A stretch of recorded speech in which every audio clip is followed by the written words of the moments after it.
Hey everyone, welcome to GameScoop Central. Today we're diving into the biggest gaming news from last week.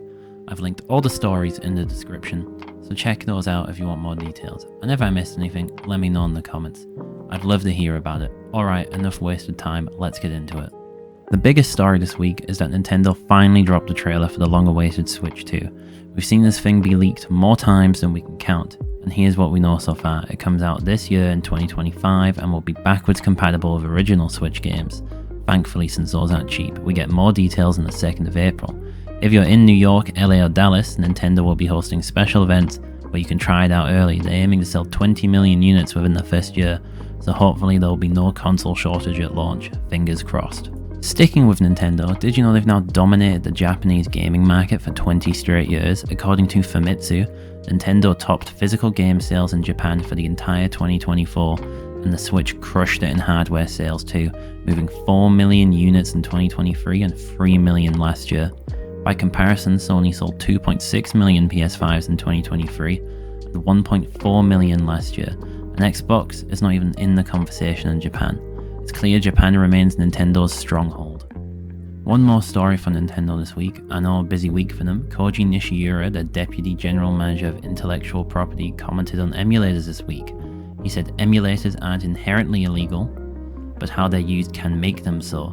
This comes after Japan's first arrest for modding Switch consoles. Not exactly surprising, considering Nintendo's history of aggressively shutting down emulator platforms.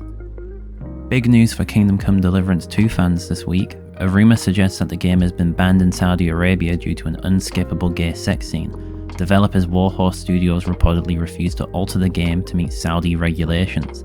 Honestly, if you've played the first game, however, you know cutscenes could always be skipped. So it's likely the devs just didn't want to remove the content. No official statement has come from Warhorse Studios or Saudi Arabia. Either way, the game will launch February 4th, 2025, and I can't wait to dive in personally. Over at BioWare, Dragon Age the Veilguard game director Corin Bush is leaving after an 18-year career at the studio.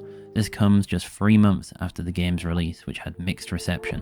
While it didn't quite hit sales expectations EA had set for it, many fans saw it as a step in the right direction for BioWare. He is hoping they can keep building on that momentum. The FTC has slapped Genshin Impact publisher HoYoverse with a $20 million fine for violating COPPA, the Children Online Protection Privacy Act.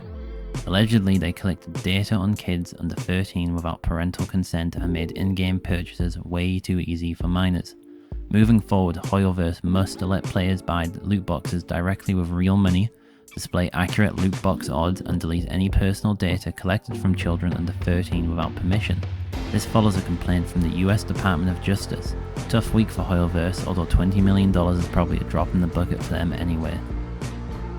If you're in the UK, there's a petition open to stop the shutdown of online games. While petitions rarely go far, signing it doesn't hurt.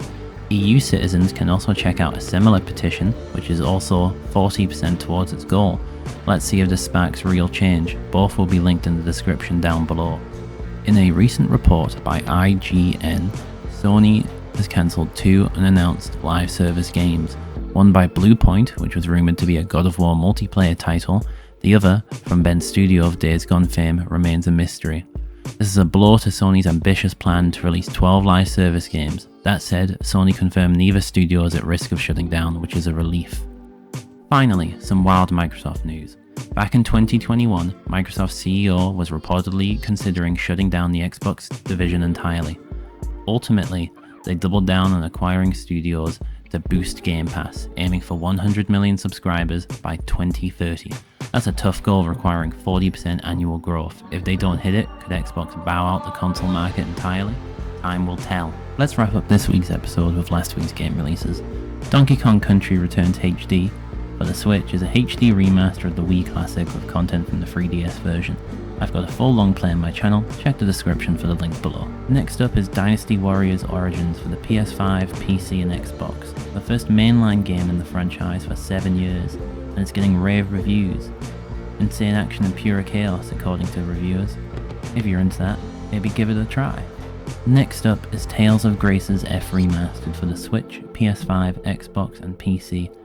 A beloved action RPG with a great story now available for modern platforms. If you're someone who enjoys story-dense games, I definitely recommend checking this out. That's it for this week, guys. If you enjoyed this content, drop a like, hit subscribe, and let me know your favourite story in the comments. If I missed anything, fill me in. I'd love to hear about it. Until next time, see ya.